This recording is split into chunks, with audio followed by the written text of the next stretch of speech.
বাসায় যাবো, আমার মা যখন আমাকে বলবে মোবাইলটা রাখো, সারাদিন মোবাইল, তখন আমার রিয়াকশনটা কেমন হবে? ভালো না খারাপ? খারাপ, বিকজ আমি 15% চার্জ। চট্টগ্রামের পোর্ট সিটি ইন্টারন্যাশনাল ইউনিভার্সিটির স্বেচ্ছাসেবী সংগঠন পিসিআইইউ ভলান্টিয়ার্সের উদ্যোগে শুরু হয়েছে মাসব্যাপী অ্যাসেন্ডিয়াম সামিট 2025।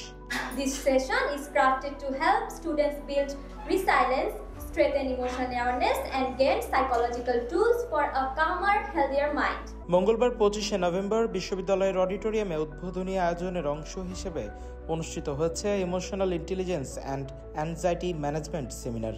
আমাকে যখন কেউ কিছু বলবে, আমাকে যখন খেপাই দিবে, আমাকে রাগাই দিবে, বা আমার যখন সামনে পরীক্ষা, আমি কিভাবে করে আমার ম্যানেজমেন্ট করব, আমার মনের সাথে কিভাবে খেলাটা খেলবো। প্রথম জিনিস হচ্ছে আপনার ফিলিংটাকে আইডেন্টিফাই করেন, এটা একটা অনুভূতি।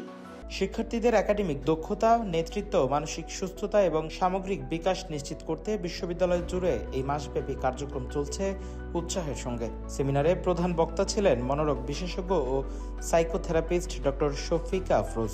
আমাকে আমার সেন্টারটা চুজ করতে হবে যে আমি আমার মতন আরো 500টা মন মানসিকতার মানুষকে গড়ে দিতে চাই। This is my purpose. Doctor Shafika Afroz আবেগীয় বুদ্ধিমত্তা বোঝা, স্ট্রেসের উৎস খুঁজে বের করা, মানসিক স্থিরতা বজায় রাখা এবং উদ্বেগ নিয়ন্ত্রণের বাস্তব কৌশল তুলে ধরেন। অধিবেশনটি ছিল সম্পূর্ণ অংশগ্রহণমূলক। এ সময় শিক্ষার্থীরা নিজেদের চাপ, অভিজ্ঞতা ও প্রশ্ন সরাসরি আলোচনায় যুক্ত করে। বাট আমার মতে হচ্ছে আমাদের মাইন্ডটা বা আমাদের ইমোশনাল ইন্টেলিজেন্স সবকিছু কিন্তু আমাদের সারাউন্ডিং অনেক ম্যাটার করে। এখন আমাদের বাসায় যদি আমার মা বাবারা খুশি থাকে, দেখা যায় আমরা অটোমেটিক্যালি খুশি ফিল করি। হ্যাঁ, তো কিন্তু আমাদের দেখা যায় এখনকার যে পরিস্থিতি, দেশের বলেন, আমাদের ব্যক্তিগত জীবন বলেন, আমাদের মা বাবারাও কিন্তু অনেক বেশি স্ট্রেস থাকে। অনুষ্ঠানে সভাপতিত্ব করেন বিশ্ববিদ্যালয়ের প্রক্টর মোহাম্মদ রাশেদ খান মিলন। প্রধান অতিথি ছিলেন বিজ্ঞান ও প্রকৌশল অনুষদের dean professor doctor engineer Mofjul Ahmed. বিশেষ অতিথি হিসেবে উপস্থিত ছিলেন ব্যবসায়ী শিক্ষা অনুষদের dean professor doctor Mohammad Fasiul Alam এবং মানবিক সমাজবিজ্ঞান ও আইন অনুষদের ডিন প্রফেসর মাইনুল হাসান চৌধুরী। সেমিনারটি শিক্ষক, শিক্ষার্থী এবং কর্মকর্তা কর্মচারীদের জন্য উন্মুক্ত ছিল। বিশ্ববিদ্যালয়ের সহায়ক ও সুস্থ শিক্ষা পরিবেশ গড়ে তোলার চলমান প্রচেষ্টায় এই আয়োজন নতুন মাত্রা যোগ করেছে।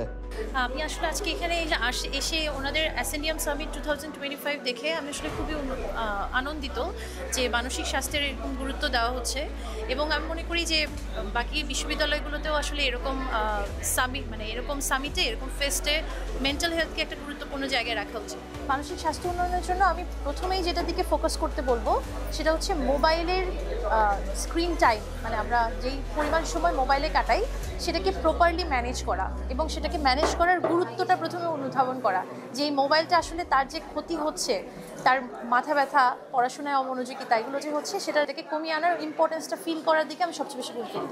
অ্যাসেন্ডিয়াম সামিট 2025-এর মিডিয়া পার্টনার হিসেবে থাকবে multimedia news portal CTG post.